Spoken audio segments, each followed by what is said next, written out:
নমস্কাৰ সকলোকে জীৱন চালনা বাস্তৱ চেনেলৰ অন্য এটা নতুন ভিডিঅ'লৈ তোমালোক সকলোকে স্বাগতম জনালোঁ। তো আজি আমি এই ভিডিঅ'ত ইলেক্ট্ৰিক চাৰ্জ এণ্ড ফিল্ড নামৰ চেপ্টাৰটিৰ সম্পূৰ্ণ ৰিভিজন কৰিম। গতিকে আমি আজি এই চেপ্টাৰটোৰ সম্পূৰ্ণ যিখিনি আমাৰ ফৰ্মুলা আছে বা আমাৰ যিখিনি কনচেপ্ট আছে সেই আটাইখিনি আমি এবাৰ বুজিবলৈ বা এবাৰ পঢ়িবলৈ চেষ্টা কৰিম। আৰু তাৰ লগতে তোমালোকক বেছিক 1 নম্বৰৰ কোৱেশ্চন বা 2 নম্বৰৰ কোৱেশ্চন কেনেকুৱা হ'ব পাৰে সেইবিলাকো আমি ডিসকাস কৰিম। ওকে, গতিকে তোমালোকে প্ৰথমৰ পৰা শেষলৈ ভিডিঅ'টো চাই থাকিবা বুলি মই আশাবাদী। এতিয়া পোনপ্ৰথমে আৰম্ভ কৰিবলৈ গ'লে পোনপ্ৰথমে আমি চাওঁ যে প্ৰপাৰ্টিজ অফ চাৰ্জ।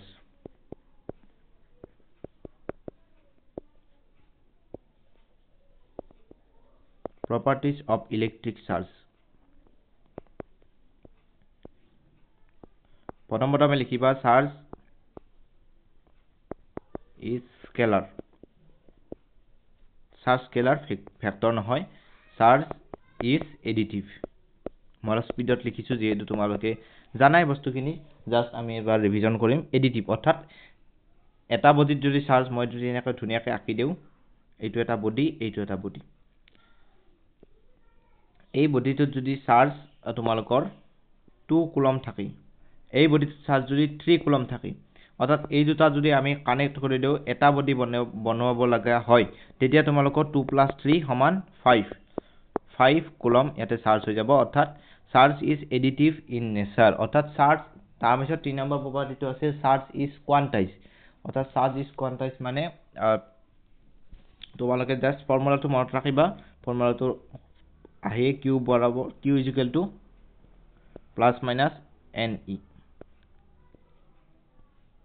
অৰ্থাৎ এইটো সূত্ৰই বুজায় যে চাৰ্জ ইজ কোৱান্টাইজ। অৰ্থাৎ কোনো এটা বডিত থকা চাৰ্জ, কোনো এটা বডিত থকা টোটেল চাৰ্জটো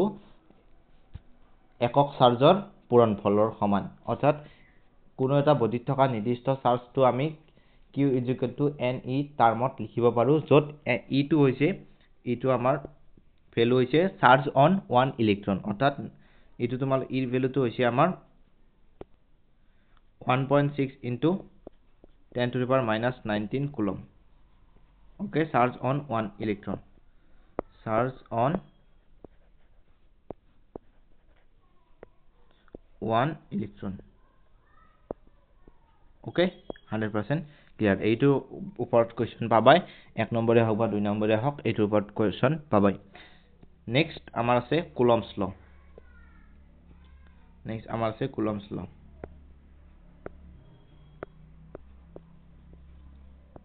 কুলম্বছ লটো কেনেকুৱা যে ফ'ৰ্স দুটা চাৰ্জৰ মাজত দুটা যদি চাৰ্জ থাকে, ধৰা এইটো মই আঁকি দিছো, এনেকৈ অলপ আঁকি ল'ব লাগিব। এইফালে এটা কিউ চাৰ্জ আছে আৰু এইফালে এটা কিউ চাৰ্জ আছে। ওকে, আৰু ইহঁতৰ মাজত ডিসটেন্স হৈছে r। এতিয়া ইহঁতৰ মাজত ডিসটেন্স ফ'ৰ্সটো হ'ব F =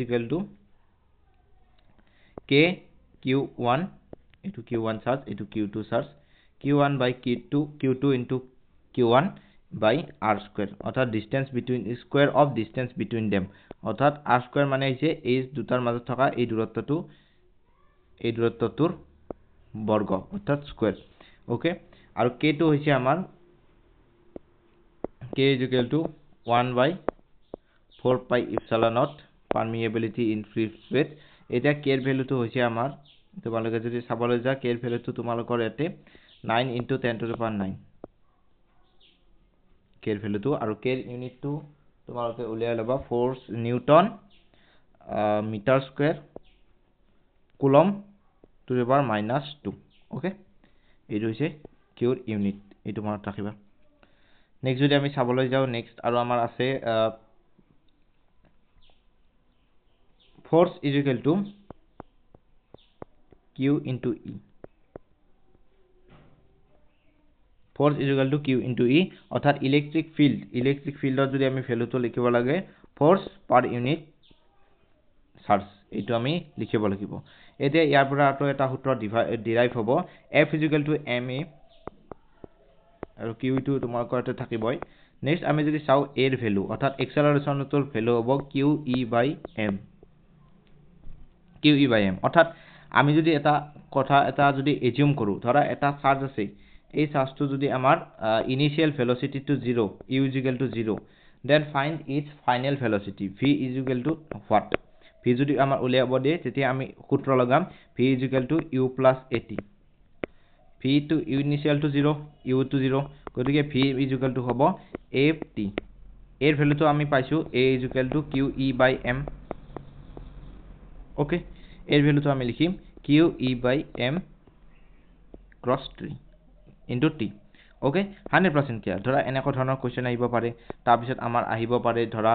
ইয়াতে তোমালোকৰ আমি লিখি লৈছো a is equal to qe by m okay এতিয়া আমাৰ ইয়াতে আৰু নেক্সট এটা কোৱেশ্চন আহিব পাৰে যে ডিসপ্লেসমেন্ট কিমান হল এইটো উলিয়াব পাৰি s is equal to ut যদি ইনিশিয়াল ভেলোচিটি 0 হয় চাৰ্জটোৰ কিন্তু চাৰ্জটো এটা নিৰ্দিষ্ট সেকেন্ড ধৰি দিব যে এই সময়টোৰ পিছত আমাৰ ডিসপ্লেসমেন্ট কিমান হ'ব এইটো উলিয়াব লাগিলে ut plus half at square ut to 0 হ'ব যেহেতু u ৰ ভ্যালু 0 ইনিশিয়াল ভেলোচিটি টু 0 এইটো 0 হৈ গল নেক্সট আমাৰ ইয়াতে স্টাইল আমি যদি লিখিব যাও হাফ এৰ ভ্যালুটো আমাৰ হ'ব qe by m into t square অর্থাৎ এটো আমি লিখুম qe t square by 2m okay 100% clear তোমালোকে নোট কৰি যোৱা বা ৰিভিজন কৰিছা যদি চাই যোৱা খালি নেক্সট এটো চালা নেক্সট যদি আমি চাবলৈ যাও আৰু আমাৰ এটা কনসেপ্ট আছে এই কনসেপ্টটো হৈছে ধৰা এইফালে মই এটা কোৱেশ্চন লৈ বুজাই দিম এই কনসেপ্টটো এইফালে ধৰ যদি আমাৰ এটা 9 কুলম চাৰ্জ আছে আৰু সেইফালে যদি আমাৰ এটা 3 কুলম চাৰ্জ আছে 3 কুলম নিদিবা এটো কুলম 1 কুলম ধৰিলো 1c এই দুটাৰ মাজত ডিসটেন্সটো আমাৰ x হয় এই দুটাৰ ডিসটেন্সৰ মাজত আমাৰ r বুলি থৈছো এই দুটাৰ মাজত ডিসটেন্সটো যদি r হয় তেতিয়া এই দুটাৰ মাজত বা এই দুটাৰ বাহিৰ বা আউটসাইডে বা ইনসাইডে কোনটো এনে পয়েন্ট থাকিব যোনটোত আমাৰ এটা নিউট্ৰেল চাৰ্জ এটা আমি পাম অৰ্থাৎ আমি এটা বেলেগ চাৰ্জ এড কৰিলে হেতু ব্যালেন্স হৈ থাকিব যত ইকুইলিব্ৰিয়ামত আহিব স্টেজটো তো হেতু ডিসটেন্স উলিয়াব লাগিলে x is equal to x মানে হৈছে সেই নিৰ্দিষ্ট ডিসটেন্সটো বা নিৰ্দিষ্ট পয়েন্টৰ আমাৰ ঠাইটো লোকেশনটো যত আমি এটা থাৰ্ড চাৰ্জ এটা যদি আমি ইয়াতে পুট কৰো তেতিয়া আমাৰ ইয়াৰ ভ্যালুটো এটা ইকুইলিব্ৰিয়ামত থাকিব গতিকে আমি যদি চাও এইটো আমাৰ ফৰ্মুলাটো লিখাৰ আগতে আৰু এটা কৰিম যে এটা n বুলি আমাৰ এটা ফ্যাক্টৰ আছে এই n ফ্যাক্টৰটো আমাৰ কি বস্তু বা n টো কি হয় n টো যদি আমি ডিনোট কৰিব লাগে n টো হৈছে ওপৰত ডাঙৰ চাৰ্জটোৰ ভ্যালু আৰু তলত সৰু চাৰ্জটোৰ ভ্যালু আৰু ইয়াৰ ৰুট ওভাৰ ল'ব লাগিব অৰ্থাৎ এইটো যদি আমি ৰুট ওভাৰ লও 3 ওলাব অৰ্থাৎ সূত্ৰটো হৈছে r root over n plus 1 যদি হে সেম চাৰ্জ থাকে সেম কাইন্ড অফ চাৰ্জ মানে হৈছে 9 কুলম আৰু 1 কুলম তো হৈছে একে প্ৰজাতিৰ মানে পজিটিভ চাৰ্জ যদি আমাৰ এতে 9 ৰ জাগাত নেগেটিভ আহে 9 ৰ জাগাত যদি আমি 9 কুলম তো জাগাত আমি -9 কুলম দেও তেতিয়া তোমালোকে এই ফৰ্মুলাটোৰ এই পাৰ্টটো সলনি কৰিব লাগিব ৰুট ওভাৰ n - 1 তোমালোকে লিখিব লাগিব ওকে ক্লিয়াৰ নেক্সট যদি আমি চাবলৈ যাও নেক্সট আৰু আমাৰ কনসেপ্ট ইয়াতে আছে ৰেগুলাৰ পলিগনৰ ক্ষেত্ৰত তোমালোকৰ ইয়াতে যদি চাবলৈ যোৱা ৰেগুলাৰ পলিগনৰ ক্ষেত্ৰত ইয়াতে আমাৰ ফোৰ্সটো 0 হৈ যাব ফোৰ্সটো আমাৰ কিয় 0 হ'ব তোমালোকে যদি ইয়াতে চোৱা মই ইয়াতে দেখুৱাই দিছো এই ত্ৰিভুজটোৰ ক্ষেত্ৰতে তোমালোকে যদি চোৱা এইটো ত্ৰিভুজে ধৰা এইটো চাৰ্জক ধৰা এনেকৈ এট্ৰাক্ট কৰিলে আৰু এইটো চাৰ্জে এইটো চাৰ্জক এনেকৈ এট্ৰাক্ট নকৰে ৰিপালস কৰিব এটা এইটো চাৰ্জে এইটো চাৰ্জক এনেকৈ ৰিপাল কৰিলে এতিয়া ইয়াতে থকা তোমালোকে যদি চাবলৈ যোৱা ৰিপেল কৰিব এট্ৰাক্ট কৰিব ৰিপেল কৰিব এট্ৰাক্ট কৰিব যেহেতু অপোজিট চাৰ্জ আছে এই অপোজিট চাৰ্জত ৰিপেল কৰিব ইয়াতে যদি আমি এটা আৰু ধুনিয়া কনসেপ্ট চাবলৈ যাও আসলমতে কনসেপ্টটো এইটোহে তোমালোকে যদি চাবলৈ যাও মই এটা মাজত চাৰ্জ ৰাখিব লাগিছিল তেতিয়া এইটো হল হেতেন গতিকে আমি এটো চাম ইয়াতে কিউ আছে ইয়াতে কিউ তিনিটা চাৰ্জ আছে মাজত এটা ধৰা যিকোনো চাৰ্জ আছে এই চাৰ্জটোক অৰ্থাৎ এই মই যেটো লাইন টানিছো এই চাৰ্জটোক এনেকুৱা ধৰণে ৰিপেল কৰিলে এইফালেও এইটোক এনেকুৱা ধৰণে ৰিপেল কৰিলে ওকে আৰু এইটোক এনেকুৱা ধৰণে ৰিপেল কৰিলে অৰ্থাৎ ইয়াৰ ৰিজাল্টেন্টটো এইফালে গুচি যাব তাৰ পিছত ইয়াৰ ৰিজাল্টেন্টটো এইফালে আহিল গতিকে আলটিমেটলি ফোৰ্স টু এক্সটাৰ্নাল টু এইটো আমাৰ 0 হৈ যাব গতিকে তোমালোকে ইমানখিনি মনত ৰাখাৰ প্ৰয়োজন নাই তোমালোকে মনত ৰাখিবা ৰেগুলাৰ পলিগনৰ ক্ষেত্ৰত ফ'ৰ্চটো 0 হয় ইয়াতে চাবা এফালে কিউ এইফালে কিউ এইফালে কিউ এইফালে কিউ এইফালে যদি মাজত এটা চাৰ্জ থাকে এইটো ধৰা এনেকৈ ৰিপেল কৰিলে এইটো এনেকৈ ৰিপেল কৰিলে এইটোকো এনেকৈ ঠিক ৰিপেল কৰিব এইটোকো এনেকৈ ৰিপেল কৰিব তে ৰিপেল কৰাৰ ক্ষেত্ৰত কি হ'ল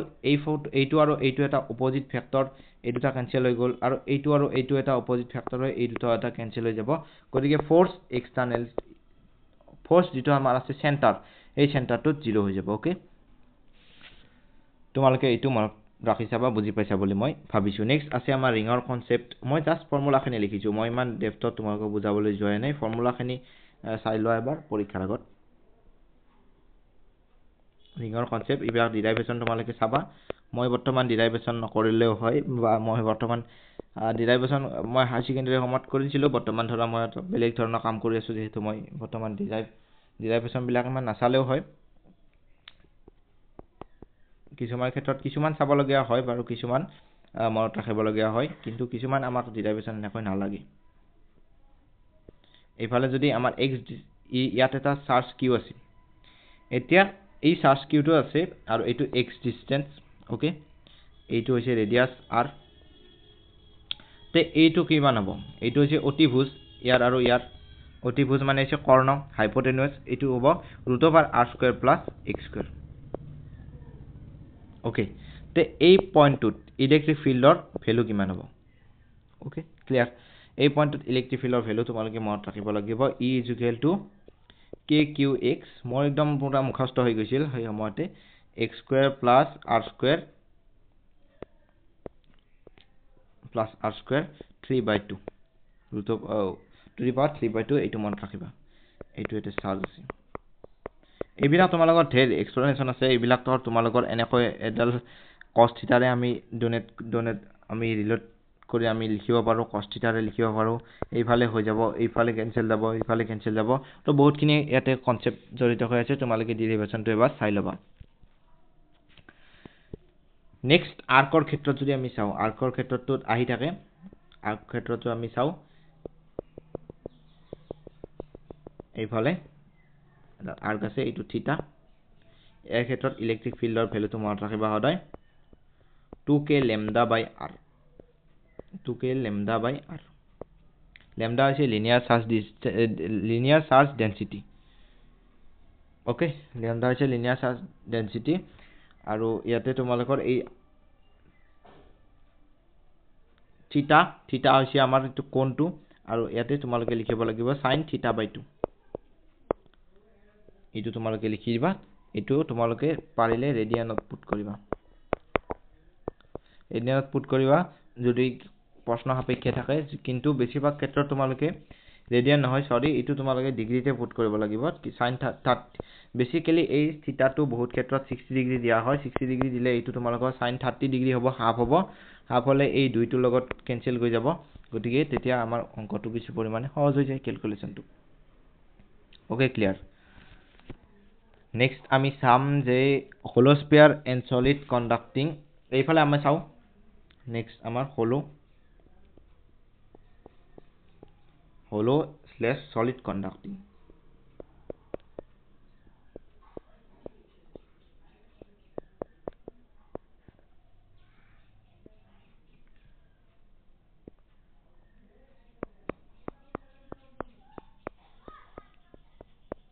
এটো hollow sphere বা solid conducting বুলি ক'ব পাৰা ইয়াৰ ইলেক্ট্ৰিক ফিল্ড ইনসাইডে তোমালোকৰ 0 হৈ যাব ইনসাইডত নাথাকিব কোনো ধৰণৰ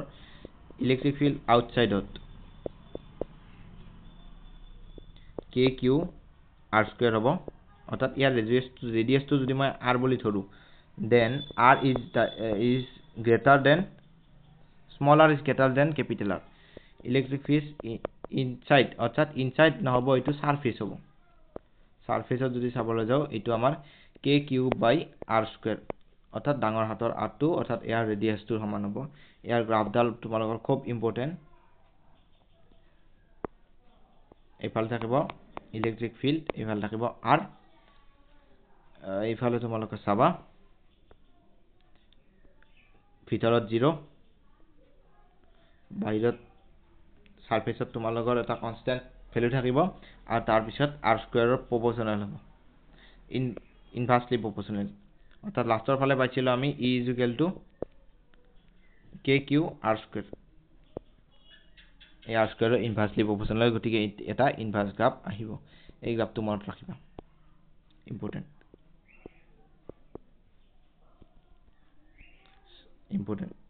এই গ্ৰাফটো মনত ৰাখিবা ওকে ক্লিয়ার তোমালোকে বুজি পাইছা বুলি মই আশাবাদী এতিয়া আমি নেক্সট চাও solid non conducting বা হলত টু গল conducting ইয়াৰ আমাৰ ইলেক্ট্ৰিক ফিল্ড ইনসাইডত হ'ব KQR by R square R cube তো হৈছে আমাৰ এইটো ৰেডিয়াস এইটো R মানে হৈছে আউটসাইডৰ যিখিনি বাহিৰৰ অংশ সেই বাহিৰৰ বাঢ়ি যোৱা অংশখিনি ওকে বাকি ইনসাইড আৰু সাৰফেসৰ আৰু হেই বাকি একে থাকিব গতিকে আমি এতিয়া গ্ৰাফডাল প্লট কৰাত ধ্যানটো দিব লাগে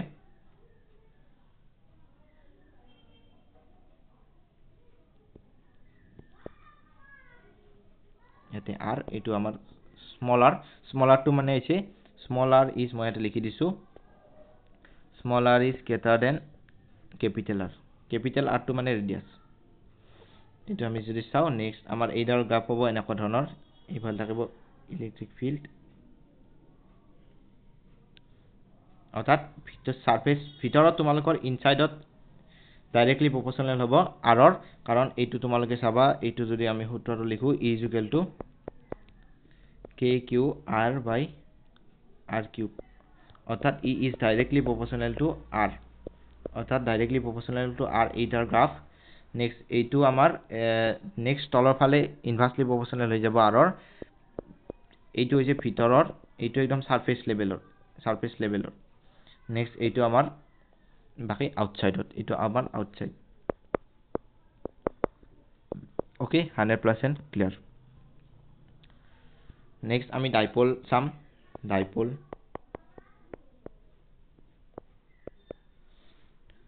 ডাইপোল মানে হচ্ছে আমি p রে ডিনোট করুম q cross t charge dipole মানে হচ্ছে তোমালোকৰ কি এইটো ডাইপোল মানে দুটা পোল এইফালে -q আছে এইফালে +q ইয়াৰ ডিসটেন্স d হয় সেইটো আমি লিখিছো এটি একদম ক্লিয়ার নেক্সট আমি যদি চাও টর্ক মানে জেনারেল ফর্মুলা বিলাক লিখিছো যেহেতু পৰীক্ষালৈ বেছি দিন নাই টর্ক p ক্রস e জানাই যে ক্রস প্রোডাক্ট থাকিলে sin থিটা লিখো p ক্রস e sin থিটা is the angle between p and e অর্থাৎ ডাইপোল এন্ড ইলেক্ট্রিক ফিল্ডৰ মাজত যেটো থিটা থাকিব সেই থিটাটো বা এংগলটো ওকে ক্লিয়ার এতিয়া আমি ফ্লাক্স হল আগবাঢ়িছো ফ্লাক্স যদি চাও flux is equal to electric field dot product into a অর্থাৎ area electric field passing through a definite area এটো আমাৰ ইলেক্ট্ৰিক ফ্লাক্স বুলি কোৱা হয় এতিয়া এৰিয়াতে ডট প্ৰডাক্ট আছে যেহেতু e a cos থিটা হ'ব sin ক্ৰস প্ৰডাক্টত sin থিটা ডট প্ৰডাক্টত cos থিটা ওকে ক্লিয়াৰ এইটো তোমালোকৰ ভ্যালু এইটো যদি নিউমেৰিকেল বিলাক কৰিবা যদি থিটাৰ ভ্যালু যদি আমাৰ 0 হয় cos 0 ৰ ভ্যালু 1 গতিকে ইলেক্ট্ৰিক ফিল্ড হ'ব ফ্লাক্স হ'ব e a যদি থিটাৰ ভ্যালু আমাৰ 90 ডিগ্ৰী হয় থিটাৰ ভ্যালু যদি 90 ডিগ্ৰী cos 90 ডিগ্ৰী 0 গতিকে ফ্লাক্স উইল বি 0 বেছিভাগ এইটো কেছটো মনত ৰাখিবা এই কেছটোৰ ওপৰত বেসিক্যালি সব কোয়েশ্চন বিলাক আহি থাকে ওকে ক্লিয়াৰ নেক্সট তোমালোকৰ পেন্ডুলামৰ টাইম পিৰিয়ড এটা উলিয়াব আহিব পাৰে time period of pendulum 2 pi root over I by p okay clear I to is a moment of inertia next যদি আমি চাও Gauss law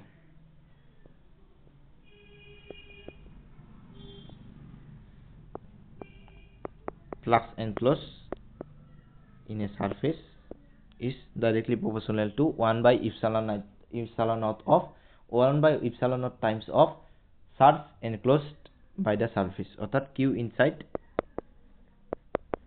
by epsilon not অৰ্থাৎ আমি যদি এটা জেনেৰেল ফৰ্মুলাত লিখিব পাৰো গছ ল জিএল বুলি লিখিছো গছ ল হৈছে flux enclosed in a area directly proportional to 1 by epsilon naught flux enclosed মানে কি enclosed যিখিনি চাৰ্জ ভিতৰতে পাৰ হৈ গৈছে epsilon naught অৰ্থাৎ এই সাৰফেসটো এই সাৰফেস এটা আছে ইয়াৰ বাহিৰত বহুত চাৰ্জ আছে কিন্তু ভিতৰত 4c এটা চাৰ্জ আছে 4 কুলম এটা চাৰ্জ আছে অৰ্থাৎ 4q বুলি লিখিছো 4q এটা চাৰ্জ আছে অৰ্থাৎ এই ক্ষেত্ৰত আমি গছ ল যদি উলিয়াব লাও তেতিয়া আমাৰ বাহিৰৰ চাৰ্জ কেইটা গণ্য কৰা নহয় ভিতৰৰ চাৰ্জটো লোৱা হয় ওকে ক্লিয়াৰ তোমালোকে বুজি পাইছা না নাই কমেন্ট বক্সত জনাবা নেক্সট আৰু তোমালোকে কিউব কেইটাৰ বিষয়ে অলপ চাবা কিউব কেইটাৰ মাজত থলে কি হ'ব ভিতৰত থলে কি হ'ব এইবিলাক কথাও তোমালোকে এবাৰ চাই লবা মই তাতে অলপমান দেখুৱাই দিছো এইটো থলা এটা কিউব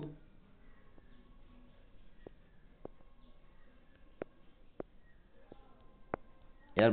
মাজত আছে একদম চাৰ্জটো তেতিয়া ইয়াৰ চাৰ্জৰ ভ্যালু হ'ব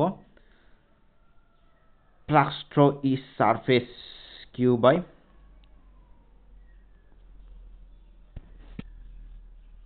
6 epsilon naught নেক্সট যদি আমি চাও কৰ্নাৰত যদি থাকে